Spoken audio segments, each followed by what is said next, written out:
వక్రతుండ మహాకాయ సూర్యకోటి సమప్రభ నిర్విఘ్నం కురుమే దేవ సర్వకార్యేషు సర్వదా శుక్లాం భరదనం విష్ణుం శశివర్ణం చతుర్భుజం ప్రసన్నవదనం ధ్యాయే సర్వవిఘ్నోపశాంతహే అగజానన పద్మార్కం గజానన మహర్నిశం అనేకదంతం భక్తానాం ఏకదంతం ఉపాస్మహే అని చెప్పేసి మొట్టమొదటగా ఏ పూజ చేసినా కానీ హిందూ సాంప్రదాయం ప్రకారం ఏ పూజ చేసినా కానీ ఏ వ్రతం ఆచరించినా కానీ శుభకార్యాలన్నిటికీ కూడా విఘ్ననాథుని పూజతోటే ప్రారంభిస్తారు. కారణం ఏంటి అంటే విఘ్ననాథుడు మొత్తం కూడా ఈ ఘనాధ్యక్ష అని చెప్పేసి అంటారు కదా, ఈ గణనాథుడు అన్నిటికీ అధిపతిగా ఉంటాడు. కాబట్టి ముందుగా ఏది వినాయకునికి పూజ చేసి ఆ తర్వాతనే అంటే మిగతా పూజా కార్యక్రమాలకు వెళ్ళాలని చెప్పి చెప్తూ ఉంటారు. అయితే అసలు యాక్చువల్గా పూర్వం అంటే అక్కడ మహాభారత కాలంలో ధర్మరాజు తర్వాత అంటే తన మాయాజూదం చేత మాయాజూదం ఆడి తర్వాత అందులో భార్యను తర్వాత అక్కడ ఉన్నటువంటి అన్నిటిని కోల్పోయి మొత్తం కూడా సర్వస్వం కోల్పోయి రాజ్యాన్ని కూడా కోల్పోయి ఆ తర్వాత వనవాసానికి వస్తాడు. వనవాసానికి వచ్చిన తర్వాత అక్కడ శౌనక మహామునులందరూ కూడా అక్కడ పూజ చేసుకుంటా అంటే అక్కడ ఉంటారు.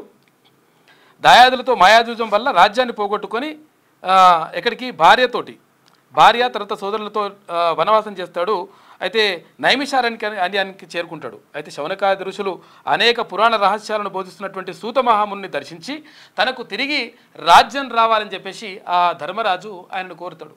అయితే అక్కడ సూత మహర్షి ఏం చెప్తాడంటే దీనికి ఒకవేళ అంటే నువ్వు వినాయక వ్రతం ఆచరించినట్లయితే వినాయక వ్రత కథ విన్నా లేదంటే ఆ వ్రతం ఆచరించినా కానీ నువ్వు పోగొట్టుకున్నటువంటి రాజ్యం కానీ తర్వాత ఇవన్నీ కూడా మొత్తం కూడా లభిస్తాయి అని చెప్తాడు అనమాట. చెప్పిన తర్వాత అప్పుడు వినాయక వ్రతాన్ని చేసి ఆ తర్వాత అంటే ఇప్పుడు ఏవైతే ఉంటాయో పాయసం తర్వాత నెయ్యి తర్వాత ఇవన్నీ కూడా అంటే ఏవైతే ఉంటాయో ఆ పిండి వంటలు అవన్నీ కూడా తీసుకొచ్చేసి వినాయక వ్రతాన్ని ఆచరించి వినాయకునికి పూజ చేసిన తర్వాత అప్పుడు మళ్ళీ అతని రాజ్యాన్ని పొందుతాడు అనేటువంటిది ఒకటి మహాభారతంలో కథ ఉంది. అయితే ఇక్కడ ఇదంతా జరుగుతూ ఉంటుంది. తర్వాత శివునికి సంబంధించి మరొక కథ ఉన్నది. అంటే శివుడికి ఏమవుతుందంటే ఒక రాక్షసుడు మొత్తం కూడా అంటే పూజలు చేస్తూ ఉంటాడు. పూజలు చేస్తూ అని ఏమంటాడంటే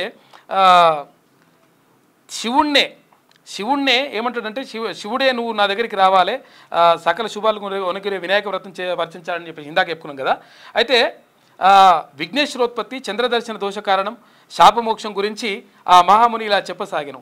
ఇక గజాసురుడు అనేటువంటి రాక్షసుడు తన తపస్సు చేసి పరమేశ్వరుని మెప్పించి తనను ఎవరూ వధించకూడదని శక్తిని ప్రసాదించమని కోరుతాడు. అయితే ఆపై శివుడు తన ఉదరమునందే నివసించాలని కోరడంతో అందుకు శివుడు అతని కుక్షి యందు బందీ అయినాడు. దీంతో అతడు అజేయుడైనడు. మొత్తం కూడా ఎక్కడికి నాకు చావు లేదని చెప్పేసి అనుకుంటాడు. అప్పుడు అంటే పార్వతీదేవి బాగా బాధపడుతుంది. అయ్యో ఎట్లయిపోయా మొత్తం కూడా లోపలికి వెళ్ళిపోయాడు శివుడు ఎట్లా అని చెప్పేసి అప్పుడు శ్రీ మహావిష్ణువు దగ్గరికి వెళ్తుంది. అయ్యా ఎట్లనే చేసి శివుడిని రక్షించాలి, తర్వాత అక్కడ రాక్షసుని యొక్క ఉదరంలోకి వెళ్ళిపోయాడు ఎట్లా తీసుకురావాలని చెప్పేసి అప్పుడు అడిగితే అప్పుడు శ్రీ మహావిష్ణువు గంగిరెద్దు రూపంలో వచ్చేసి అంటే నందీశ్వరుని రూపంలో గంగిరెద్దు రూపంలో వచ్చేసి అక్కడ ఏది ఆ రాక్షసునితో మాట్లాడి తర్వాత యుద్ధం చేస్తాడు. యుద్ధంలో గెలుపొందిన తర్వాత నేను అంటే ఏది అడిగితే అది ఇవ్వాలని చెప్పేసి ఆ రాక్షసుని అడిగితే అప్పుడు నీ లోపల ఉన్నటువంటి శివుణ్ణి నాకు ఇవ్వు అని చెప్పేసి అప్పుడు శ్రీ మహావిష్ణువు అడుగుతాడు. అప్పుడు అర్థమైపోతుంది రాక్షసునికి అంటే నాకు మూడిన కాలం దగ్గరికి వచ్చింది అని చెప్పేసి అనుకొని సరే అని చెప్పేసి లోపల ఉన్నటువంటి శివుణ్ణి పిలిచి అప్పుడు ఆ శివుణ్ణి తీసుకొచ్చేసి మహావిష్ణువుకి ఇచ్చేస్తాడు. ఇచ్చేసిన తర్వాత ఇది ఇట్లా జరుగుతూ ఉంటే అప్పుడు పార్వతీదేవి అక్కడ ఇంటికి వెళ్ళేసి అక్కడ కైలాసం దగ్గర ఉన్నటువంటి ఇంటికి వెళ్ళి ఆమె స్నానం ఆచరించడానికి స్టార్ట్ చేసుకుంటుంది. ఇక స్నానం చేయడానికి వెళ్తూ ఉంటే ఆమె ఆ పిండి ఉంటుంది కదా, ఆ పిండితోటి ఏదైతే పిండి ఉంటుందో ఆ పిండితోటి ఒక చిన్న విగ్రహాన్ని బాలుని రూపాన్ని తయారు చేస్తుంది. ప్రతిమను తయారు చేసి అక్కడ పెడతాను అనమాట. పెట్టేసిన తర్వాత శివుని అంటే మొక్కి తర్వాత ఆయనని ప్రార్థించి దానికి ఒక ప్రాణప్రతిష్ఠ చేస్తుంది శివుని అనుగ్రహంతో. ప్రాణప్రతిష్ఠ చేసిన తర్వాత లోపలికి వెళ్ళి స్నానం చేస్తూ ఉంటే శివునికి ఈ విషయం తెలియదు. ఆ తర్వాత అప్పుడు శివుడు వస్తాడు. ఈమె లోపలికి వెళ్ళి స్నానం చేస్తూ ఉంటుంది పార్వతీదేవి. తర్వాత శివుడు వచ్చేసిన తర్వాత ఎవర్రా నువ్వు బాబు అంటే నువ్వు వడరా అని చెప్పేసి ఇట్లా అంటుంటాడు అనమాట బయటనోడు. అయితే ఈయనెవరో తెలియదు, అంటే శివుడు ఎవరో ఆయనకు తెలియదు, తర్వాత అక్కడ ఉన్న వాళ్ళు ఎవరో ఈయనకు తెలియదు. దీంతో అక్కడ ఇద్దరికి మధ్య మాటలు ఇట్లా అంటే ఒకరికొకరు తిట్టుకోవడం, తర్వాత ఒకరికొకరు మాటలు గట్టిగా అనుకోవడం ఇది అవుతుంది. అయిన తర్వాత నువ్వు ఓడరాబాయ్ అని చెప్పేసి తన త్రిశూలంతో శివుడు ఏం చేస్తాడు, ఆ బాలునికి అది తలను ఖండించేస్తాడు. ఖండించేసిన తర్వాత అప్పుడు బయటకు అంటే ఈ సౌండ్ వస్తుంది, అంటే ఈ చప్పుడు వస్తుంది. అరుపులు విన్న పార్వతీదేవి లోపల నుంచి బయటకు వస్తుంది. బయటకు వచ్చేసి ఏమైందంటే ఇట్లా తలకాయ తీసేసి పోరాడు ఇట్లా ఉన్నాడంటే, అరే అట్లా కాదు నాయన, అట్లా కాదు శివ, నువ్వు అతడు నీ ప్రాణప్రతిష్ఠ చేసిన నేను పిండి విగ్రహాన్ని ప్రతిమ చేసి ఆ తర్వాత నీ ద్వారానే ప్రాణప్రతిష్ఠ చేసిన అని చెప్తుంది. అయ్యో ఇట్లా జరిగిపోయిందిగా అని చెప్పేసి అప్పుడు ఏది ఇక్కడ ఏనుగుకు సంబంధించినటువంటి అంటే గజానునికి సంబంధించినటువంటి శిరస్సును తీసుకొచ్చేసి ఆ బాలునికి పెడతాడు. ఆయననే గజానునిగా, విఘ్ననాథునిగా, విఘ్నేశ్వరునిగా, ఇట్లా వినాయకునిగా ఇట్లా పేరొందుతాడు అనమాట. అయితే ఏమవుతుందంటే ఇట్లా జరుగుతున్నటువంటి క్రమంలో ఇక్కడ ఏది మీరు అంటే రాజ్యానికి సంబంధించి అంటే ఇప్పుడు ఏదైతే శివుడు పార్వతి ఉన్నదో తన తర్వాత ఎవరు రాజు కావాలని చెప్పేసి అనుకున్నప్పుడు గణాధ్యక్షునిగా ఎవరుండాలని చెప్పేసి అనుకున్నప్పుడు అప్పుడు కుమారస్వామి ఉంటాడు, తర్వాత ఇక్కడ విఘ్నేశ్వరుడు ఉంటాడు. ఇద్దరు ఉంటే ఇద్దరికి చెప్తారనమాట. అయితే ఇక్కడ అంటే ప్రపంచంలో ఉన్నటువంటి నదులు ఉంటాయి కదా, నదుల్లో మీరు స్నానం ఆచరించి తర్వాత అక్కడ పూజ ఇవన్నీ కూడా వ్రతాలు చేసి అక్కడ అవన్నీ కూడా నిర్విఘ్నంగా చేసుకొని ఇక్కడికి వచ్చి మా దగ్గరికి వస్తే వాళ్లకు ఈ రాజ్యం అప్పగిస్తామని చెప్తారనమాట. చెప్తే అప్పుడు ఏం చేస్తాడు, ఆయనకున్నటువంటి నెమలి వాహనంతో అక్కడ ఏది కుమారస్వామి వెళ్ళిపోతాడు. వెళ్ళిపోయిన తర్వాత ఈ గణనాథుడు ఎలక వాహనం ఉంటుంది కదా, ఎలక వాహనం ఉంటే ఈయన పెద్ద కదలలేకపోతాడు, పర్సనాలిటీ భారీగా ఉంటుంది కాబట్టి కదలలేకపోయి ఏం చేయాలని అర్థం కాక లాస్ట్కి వస్తే ఈ పార్వతీ పరమేశ్వరుడు అంటే తల్లిదండ్రులు ఎవరైతే ఉంటారో తల్లిదండ్రుల చుట్టే ఆయన తిరుగుతాడు, ప్రదక్షిణలు చేస్తాడు. 3 సార్లు ప్రదక్షిణ చేస్తే ఎక్కడ కుమారస్వామి పోయి స్నానం చేస్తే అక్కడ విఘ్ననాథుడు అప్పటికే పూజ చేసినట్టుగా అప్పటికే ఇదంతా జరిగిపోయినట్టుగా కనిపిస్తుంటుంది అనమాట. అంటే తల్లిదండ్రులను పూజించడం తర్వాత పార్వతీ పరమేశ్వరుని పూజించడం ద్వారా అంటే వాళ్ళ 3 రౌండ్లు తిరగడం ద్వారా మొత్తం ప్రపంచాన్ని చుట్టేసినంత అది వస్తుంది. వచ్చిన తర్వాత అప్పుడు ఎవరికి ఇవ్వాలి రాజ్యం అనుకున్నప్పుడు అప్పుడు గణనాథునికే ఇస్తామని చెప్పేసి వాళ్ళు అనుకుంటారు. అయితే ఇది ఇలా జరుగుతున్నటువంటి క్రమంలో ఒక రోజు ఎవరు వినాయకుడు మొత్తం కూడా ఉండ్రాళ్ళు తర్వాత పాయసము తర్వాత ఇవన్నీ కూడా మొత్తం భారీగా ఆరగించేసి తిని ఇట్లా వచ్చేస్తుంటాడు అనమాట.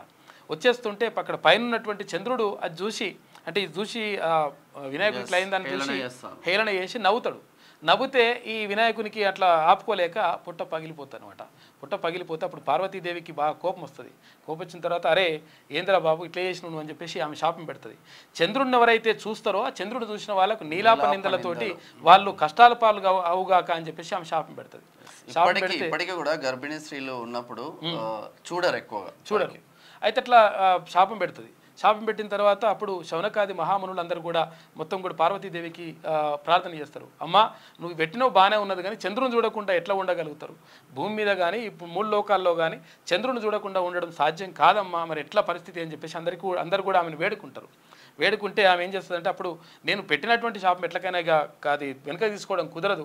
కాకపోతే ఏంటంటే ఎప్పుడైతే వినాయకుడిని ఎప్పుడైతే చూసి పగలబడి నవ్విండో ఆ రోజుకు సంబంధించి ఆ రోజు ఎవరైతే ఆ చంద్రుడిని ప్రతిబింబాన్ని చూస్తారో చంద్రుని చూసిన వాళ్ళకు నీలాప నిందలు వస్తాయని చెప్పేసి ఆమె ఆ శాపము ఒక రోజుకు పరిమితం చేస్తుంది.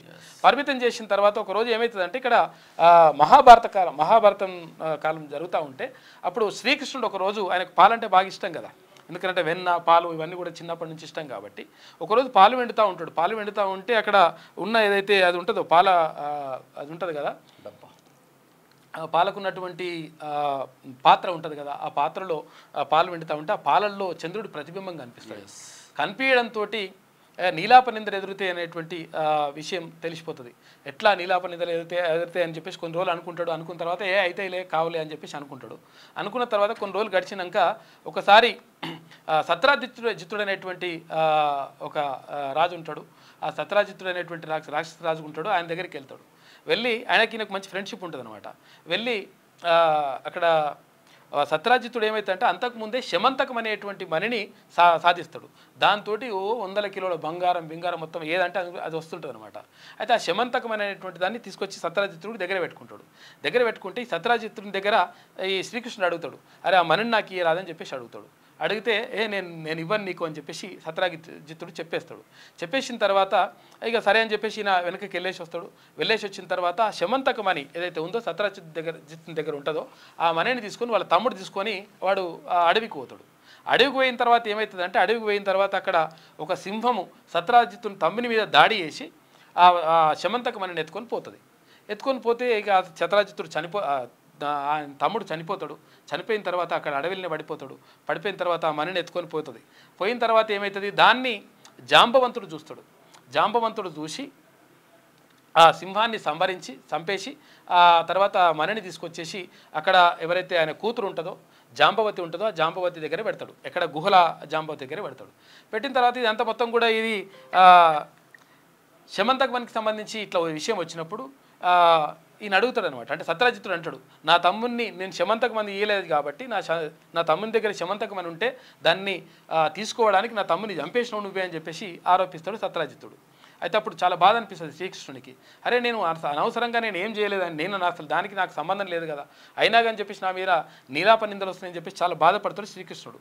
బాధపడ్డ తర్వాత అక్కడ నుంచి ఇట్లా మెల్లగా అడవికి వెతుకుంటూ వెళ్తే అక్కడ సత్రాజిత్తుని శవం ఒక దగ్గర కనిపిస్తుంది. కనిపించిన తర్వాత పక్కనే ఇక సింహం అడుగులు కూడా కనిపిస్తాయి. ఈ సింహం అడుగులు చూసుకుంటూ వెళ్తాడు. చూసేసరికి సింహం కూడా చనిపోయి ఉంటుంది అక్కడ. ఆ తర్వాత దాని నుంచి కొంచెం ముందుకు వెళ్తే అక్కడ ఒక గుహ కనిపిస్తుంది. ఆ గుహలో శమంతకం అని ఉంటుంది. అది జాంబవతి దగ్గర ఉంటుంది.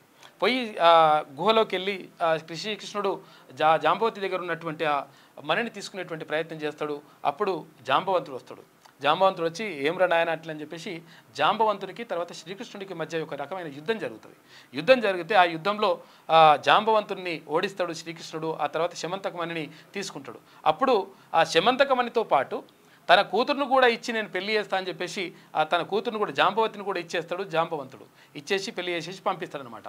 పంపించిన తర్వాత అప్పుడు ఆ శమంతకమణిని తీసుకొచ్చేసి సత్రాజిత్తునికి ఇచ్చేస్తాడు శ్రీకృష్ణుడు. ఇచ్చేసిన తర్వాత సత్రాజిత్తుడు అంటాడు అన్నట్టు, క్షమించండి నేను పొరపాటున నేను అనవసరంగా నీ పైన నీలాపలిందలేసిన అది క్షమించండి అని చెప్పేసి అంటే ఆ తర్వాత సత్రాజిత్తునికి దగ్గర ఉన్నటువంటి ఆయన కూతురుని కూడా ఇచ్చేసి ఎవరికి శ్రీకృష్ణుడికి ఇచ్చి పెళ్లి చేస్తాడు సత్యభామను. అట్లా శ్రీకృష్ణుడికి అక్కడ రాజ్యం లభిస్తుంది. తర్వాత అంటే నీలాప నిందనని పోతే తర్వాత కొత్తగా ఒక ఇద్దరు భార్యలు కూడా ఆయన ఖాతాలో చేరిపోతారు. అయితే ఇట్లా ఈ కథ అంటే దీనికి సంబంధించి అంటే ఎవరైతే వినాయక చవితి రోజు ఏదైతే చంద్రుణ్ణి చూడకూడదో ఒకవేళ చంద్రుణ్ణి చూసినట్లయితే చంద్రుని చూస్తే నీలాప నిందలు ఎదుర్కొంటారు. కాబట్టి ఆ నీలాప నిందలు ఎదుర్కొన్నటువంటి వాళ్ళు ఎవరైతే ఉంటారో నీలాప నిందలు ఎదుర్కోకుండా ఉండాలంటే ఈ శ్రీకృష్ణునికి సంబంధించినటువంటి శమంతకమని కథను వింటే విన్నవారికి కానీ చూసిన వారికి కానీ తర్వాత అది చెప్పిన వారికి కానీ ఈ నీలాప నిందలు ఏవి కూడా రావు అని చెప్పేసి పార్వతీదేవి తర్వాత అప్పుడున్నటువంటి శౌనకారి మహామునులందరూ కూడా చెప్తారు. కాబట్టి ఇది ఈ కథ వినడం ద్వారా వినాయకకి సంబంధించినటువంటి కథ వినడం ద్వారా నీలాప నిందలు ఏవి రాకుండా ఉంటాయని చెప్పేసి నిర్విఘ్నంగా మనం చేస్తున్నటువంటి పనులన్నీ కూడా కొనసాగుతాయి. తర్వాత ఏ ఆపదలు తర్వాత ఆటంకాలు రాకుండా అన్ని మంచిగా జరుగుతాయి అని చెప్పేసి చెప్తా ఉంటారు. దానికి తోడుగా నార్మల్ గా గ్రహణాలు వస్తా ఉంటాయి. గ్రహణాలు వచ్చినా కూడా డైరెక్ట్ చూడొద్దు బిడ్డ అంటారు, ఏదో ఒకటి అవుతుంది నీకు.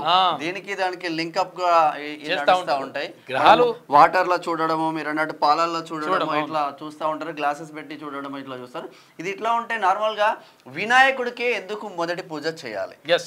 చాలా మంది క్వశ్చన్. అంతే ఇంతమంది దేవాది దేవతలు ఉన్న తర్వాత కూడా వినాయకుడికి ఎందుకు మొదటి పూజ చేయాలంటే నార్మల్గా దేవతలందరూ కలిసిన రోజు బ్రహ్మదేవుడి ఆధ్వర్యంలో మీరందరూ మీ వాహనాలలో వెళ్ళండి, భూలోకం నుంచి కిందికి రండి. కిందికి వచ్చి ఎవరైతే ఎక్కువగా సేవలు చేస్తారో ఎవరైతే మంచిగా ఉంటారో దాన్ని బట్టి మీరు వెళ్ళండి అంటే ఎవరి వాహనాల్లో వాళ్ళు బిజీ అయిపోయి వెళ్ళిపోతా ఉంటారు. మరి వినాయకుడికి ఉన్నది ఎలుక వాహనం. ఈయన భారీ పర్సనాలిటీ. ఎలుక వాహనంతో ఏడబోతారు. ఈయన అందరూ వెళ్ళిపోయిన తర్వాత అందరు ఎటోలాట్ వెళ్ళిపోయిన తర్వాత వినాయకుడు ఏం చేస్తాడు? ఇందాక మీరు చెప్పిన స్టోరీని. ఈ వినాయకుడు ఏం చేస్తాడు? తల్లిదండ్రుల దగ్గరికి పోతారు. భూలోకంలో పైలోకంలో తల్లిదండ్రుల దగ్గరికి కైలాసానికి వెళ్ళి తల్లిదండ్రుల దగ్గరికి వెళ్ళి తల్లిదండ్రులకు నమస్కారం సాష్టాంగ నమస్కారం 3 రౌండ్లు వేసుకొని ఇక నేను బయలుదేరుతున్నా అంటే ఇది గమనించిన బ్రహ్మదేవుడు తల్లిదండ్రులకు మొదటి ఒక పూజ చేస్తావు నువ్వు, ఫస్ట్ మనకు ఆది పురుషుడైనటువంటి శివునికి తర్వాత పార్వతీదేవికి నువ్వు పూజ చేసినావు కాబట్టి మనసు అప్పుడు వాళ్ళు అంటే ఒక వరాన్ని ఇస్తారు నీకే, అంటే ఈ ఘనాధ్యక్షునికి అయినటువంటి ఒక మొత్తం నువ్వే మొదటి పూజలు అందుకుంది కాక అని చెప్పేసి అప్పుడు వరం ఇస్తారు. కాబట్టి ఎవరు ఏ పూజ చేసినా కానీ శుక్లాంబరధరం విష్ణు శశివర్ణం చతుర్భుజం ప్రసన్నవదనం ఛాయ సర్వ విఘ్నోపశాంతహే అగజానన పద్మార్కం గజాన్న మహర్షం అనేకతంతం భక్తానం ఏకతంతం పాస్మహే అని చెప్పేసి ఆ శ్లోకం చదివిన తర్వాతనే ఎవరైనా కానీ పూజా కార్యక్రమాలన్నీ కూడా స్టార్ట్ చేస్తుంటారు, ప్రారంభిస్తుంటారు.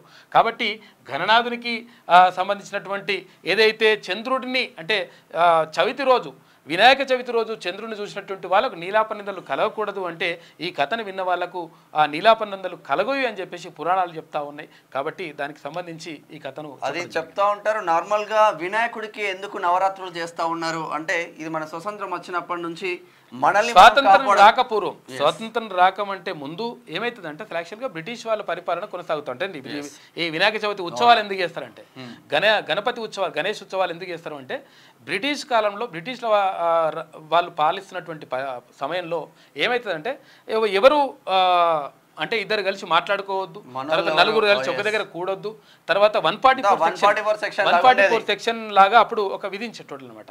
దాంతో ఇప్పుడు నలుగురు కలవద్దు అంటే మరి ఎట్లా అని చెప్పేసి అప్పుడు బాల గంగాధర్ తిలక్ ఆలోచించేసి ముంబైలో ఇప్పుడు ఉన్నటువంటి అప్పుడు ముంబైలో ఒక కార్యక్రమం పెడతాడు. అదే గణపతి నవరాత్రి ఉత్సవాలని పెడతాడు.